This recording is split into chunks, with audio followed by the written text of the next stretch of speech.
안녕하세요. 김인희 법무사입니다. 오늘은요, 사기죄 고소에 대해서 걱정하시는 분들이 많아서 과거에 제가 한 3년 전에 그 사기죄 관련한 영상을 만든 적이 있는데 오늘 그 부족한 부분을 조금 보충을 해서 다시 설명을 드리도록 하겠습니다.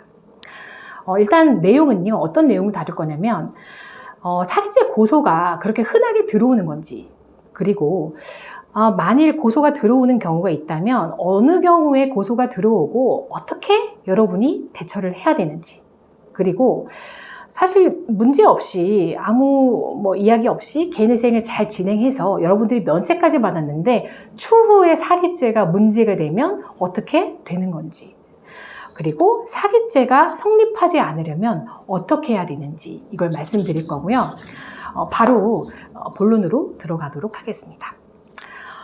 첫 번째, 이제 제일 많이 들어요. 이 사기죄 고소가 쉽게 들어오는지, 이거 굉장히 많이 물어보시는데요. 사실 많지 않습니다. 이 고소를 하는 비율은 개인 채권자하고 이제 금융 채권자가 완전히 다른데, 이 금융기관의 경우에는 채무자를 그 사기죄로 고소하는 경우가 거의 없고요.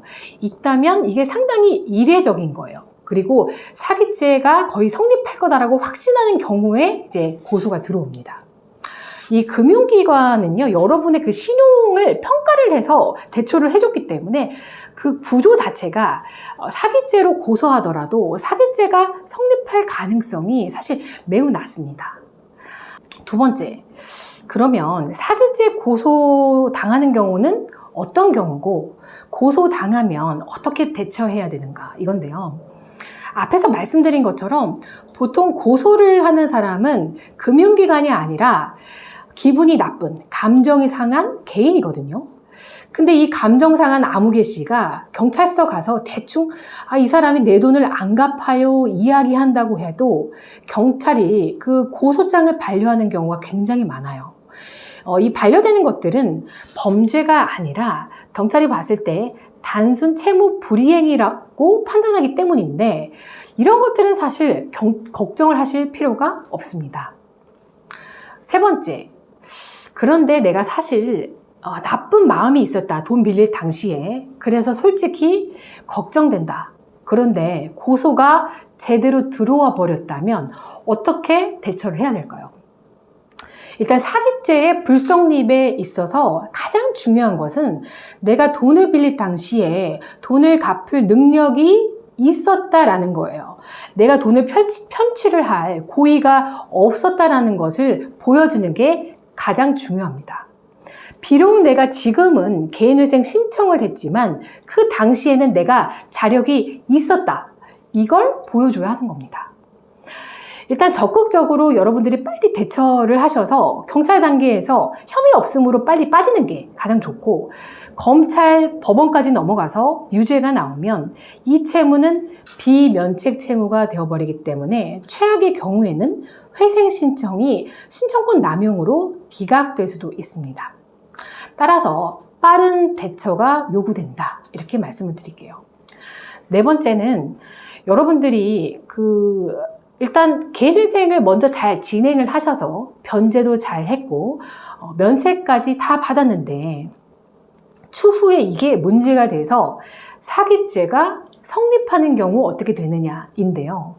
사실 이 회생법원은요, 그 형사법원이 아니기 때문에 사기성 여부에 대해서는 일체 판단하지 않아요. 그래서 여러분들이 문제없이 면책까지 받을 수 있거든요.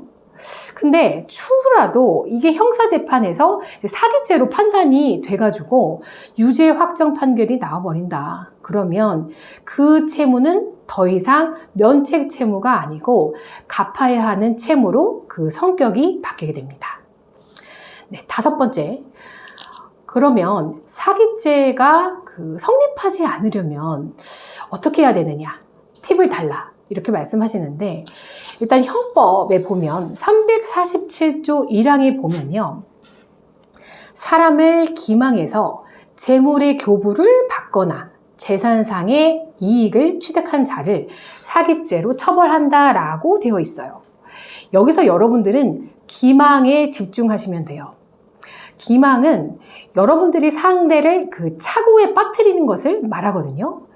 여러분들이 변제 능력이 있는 것처럼, 변제 의사가 있는 것처럼 속이는 것을 말하는데, 기망이 없다는 것을 입증하는 것이 핵심이고, 그 기준점이 돈을 빌릴 당시거든요. 그 당시가 기준이 되기 때문에 빌릴 당시에 본인의 상황을 집중적으로 설명하셔야 되고, 이것을 입증하는 것이 매우 중요합니다.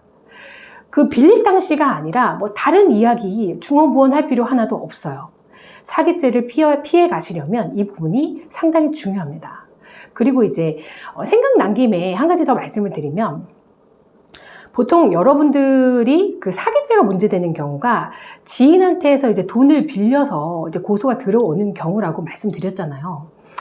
이게 어느 정도 인적 관계가 있으니까 빌려주는 거잖아요. 그 전혀 모르는 남이 나한테 빌려주지 않으니까요. 그래서 여러분들이 그 돈을 빌려준 상대가 내 재정 상태에 대해서 어느 정도 알고 있고 또 어느 정도 인지를 하고 있다 보니까 상대방도 내 신용 상태를 알고 내가 혹시나 이행불능할 수 있다는 그 상태를 예상이 가능했기 때문에 내가 상대방에게 기망한 게 아니다. 내가 편취의 범위가 없다라고 이렇게 말씀을 해보실 수 있어요. 그래서 상대방과 그런 관계가 있으시다면 그 관계 설명, 그것에 집중을 하시고 내가 그래서 속인 것이 아니라는 것, 이 부분을 좀 집중적으로 설명하는 것도 아주 좋은 방안이 되겠습니다. 네, 오늘은 사기죄 고소 때문에 그 걱정하시는 분들이 상당히 많아서 만들게 된 영상인데요. 영상이 도움이 되셨으면 좋겠습니다. 네, 시청해 주셔서 감사합니다.